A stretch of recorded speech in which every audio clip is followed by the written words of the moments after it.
Rejoice, favored one. The Lord is with you. And therefore, today, make room, make space, carve out time. Jesus, I welcome you into my life. That's the invitation because he is present very often, most strongly, in ways and methods and places where we least expect him. And there's a wonderful contrast in the story of his birth in Luke chapter 2. That's what we look at today. I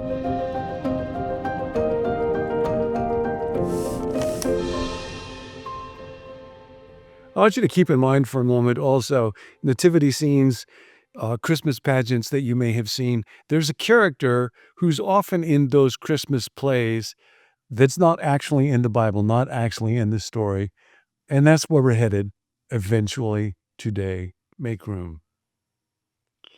Here's how the story goes. In those days, Caesar Augustus issued a decree that a census should be taken of the entire Roman world. This was the first census that took place while Quirinius was governor of Syria. And everyone went to their own town to register. So Joseph also went up from the town of Nazareth in Galilee to Judea, to Bethlehem, the town of David, because he belonged to the house and line of David. He went there to register with Mary, who was pledged to be married to him and was expecting a child. While they were there, the time came for the baby to be born, and she gave birth to her firstborn, a son. She wrapped him in cloths and placed him in a manger because there was no guest room available for them. Now, Luke is deliberately drawing a great contrast here. We start by mentioning the ruler of the world, Caesar Augustus.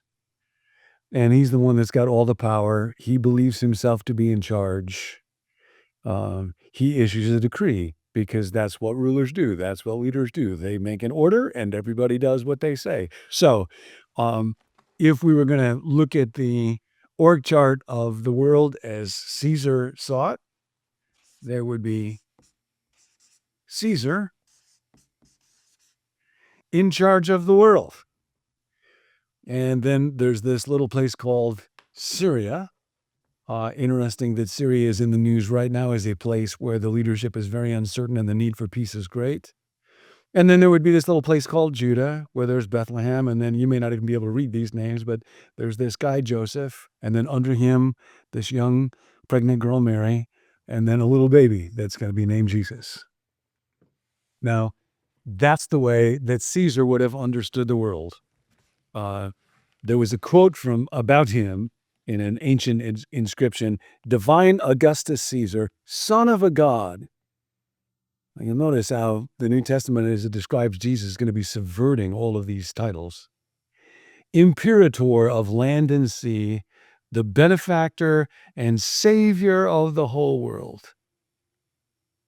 And so Caesar, who everybody knows is in charge, issues a decree. People got to register. You'll notice that word census or register is used 4 times in this little passage. Luke is underlining the fact that Caesar is the guy who thought that he was in charge of the world, so he sets in motion a chain of events. However, how surprising that one of those tiny little events with a person that he never knew, in a land that he never visited, in a place that he didn't even dream about, was that a man named Joseph went to a town named Bethlehem.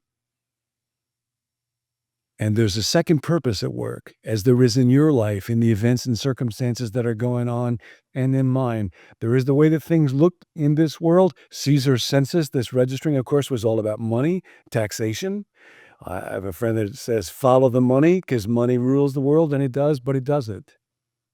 And the wisest of us have always known that ultimately hearts are not inspired just by trying to get richer or more powerful. We think that's what runs the world, but deep inside, we understand we know better.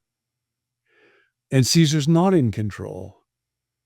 There was a mathematician, Edward Norton Lorenz, and he described what he called the butterfly effect.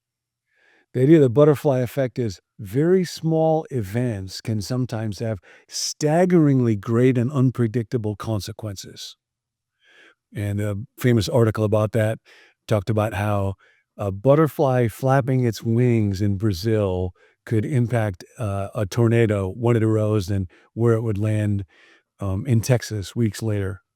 Alan Turing from the UK wrote, "The displacement of a single electron by 1 billionth of a centimeter at one moment may make may make the difference between a man being killed by an avalanche a year later or escaping from it." We are not in control the way that we think we are. And in fact, Luke is saying precisely this word. There is another purpose that's going on here. So there's another way of looking at the org chart of the universe. And here we have God at work. And then we have Jesus, who is going to make God known to our world. Appears to be this insignificant little baby in a manger, come back to the manger. And then there's the world. And then there's this town called Bethlehem. And Caesar's way down here. And so the Bible says actually the way that the world is running is quite different than the way the world think that it's running. Caesar issues a decree, sets everything in motion. Like Yertle the turtle, if you know that old book, I'm the king of all that I see. All these other turtles are way down beneath me. But in the story of Yertle the turtle, a tiny little turtle named Mac gives a burp, and that disrupts the throne of the king and the throne of Caesar. The rule of power is going to be changed. Because what happens is, as a result of this decree that Caesar thinks is just his idea, just his power, it sets in motion a string of events where one obscure man named Joseph leaves his town and goes to a city called Bethlehem, where, as it turns out, a prophetic prediction was made many centuries ago. This is in Micah chapter 5. "But you, Bethlehem Ephrathah, though you are small among the clans of Judah, out of you will come for me one who will be ruler over Israel, whose origins are from of old, from ancient times." And once again, the small are great, the last are becoming first. Everything's being turned upside down. And the one who will rule the world. Today, there's not a lot of people who gather together week after week to follow the ways of Caesar Augustus. Not a lot of people who serve him, but billions serve that little baby that was born in Bethlehem. And Luke writes about this in the first century when there's hardly any followers of him at all. What are the odds? Now, he goes to Bethlehem, so let's say a word about Bethlehem. Ken Bailey writes wonderfully about this, that Bethlehem played a wonderful role in the birth of Jesus that has often not been understood. People's picture of this often is that Joseph and Mary go to Bethlehem and they can't find any place for Jesus to be born, so they got to go to a barn somewhere. It's not quite the way that it works.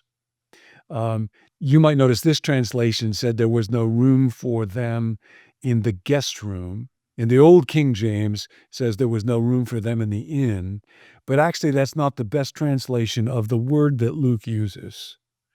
In the story of the Good Samaritan, you might not remember, the Good Samaritan is taken or takes the beaten man to an inn, and the different word is used by Luke in that story from this passage. Actually, when Jesus sends his disciples to find a man who's got an upper room, a guest room where they can meet for the Last Supper, exactly the same word is used there. Ken Bailey writes how typically in peasant homes in ancient Palestine, there would be kind of a little lower section to the home or maybe a little cave built into the earth.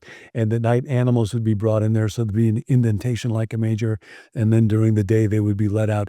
That would be part of the home of somebody. So actually, he says in Bethlehem, the idea that Joseph, a son of the village, a son of David, would come and not receive hospitality and not be welcome there is unthinkable and would be kind of slurring Middle Eastern culture.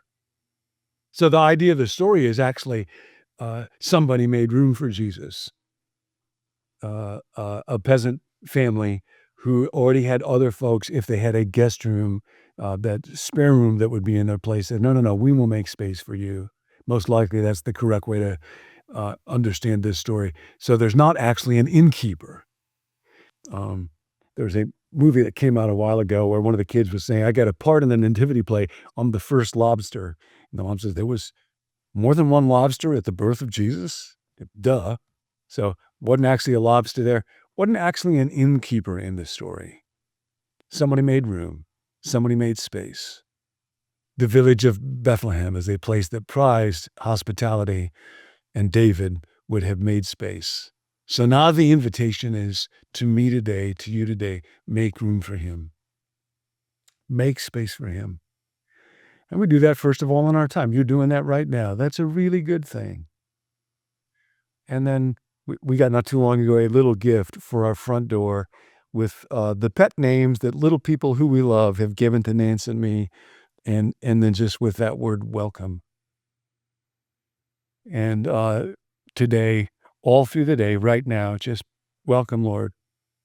Welcome into my life. And then identify what might keep you from doing this. For me today, it can be the heaviness of my own inadequacy and feeling like, who am I with as fallen as I am, and the mistakes and the opportunities that I've missed? Who am I to brazenly say welcome? And yet that's the gift of grace. He comes not to Caesar first, Caesar too. If Caesar wants, he'll come to Rome too. He'll come to New York too. He'll come to Southern California, but he comes to Bethlehem. He just comes to the most obscure, unlikely places and people like me. So don't let your own guilt, your own inadequacy, your own failure, your own disappointment, or your own marvelous achievements and strength and self-sufficiency get in the way. Just make room. He who came and was wrapped in swaddling clothes and was laid in a manger, he will come into your life today. He will come into your heart today. The butterfly effect is still at work. The orders and decrees of the high and mighty are not actually running this world. It ain't really all about the money. It's really not. It's really about the self-offering love of the God who made you and me, who has become present in our world and in your life and mine, in the person of Jesus Christ. The Lord is with you. Hey, thanks for joining us. My name's Tim. I'm a part of the team here at Become New, and I live in Minnesota, so it's freezing where I am. Be sure to hit that subscribe button so you don't miss any future teachings from John as we walk through the Christmas story a few verses at a time. You can also visit our website, becomenew.com, to find more teaching just like this. And if you've got a prayer request, please text it to us so we can pray for you. You can text it to the number 855-888-0444. Thanks for joining us. Merry Christmas, and we'll see you next time.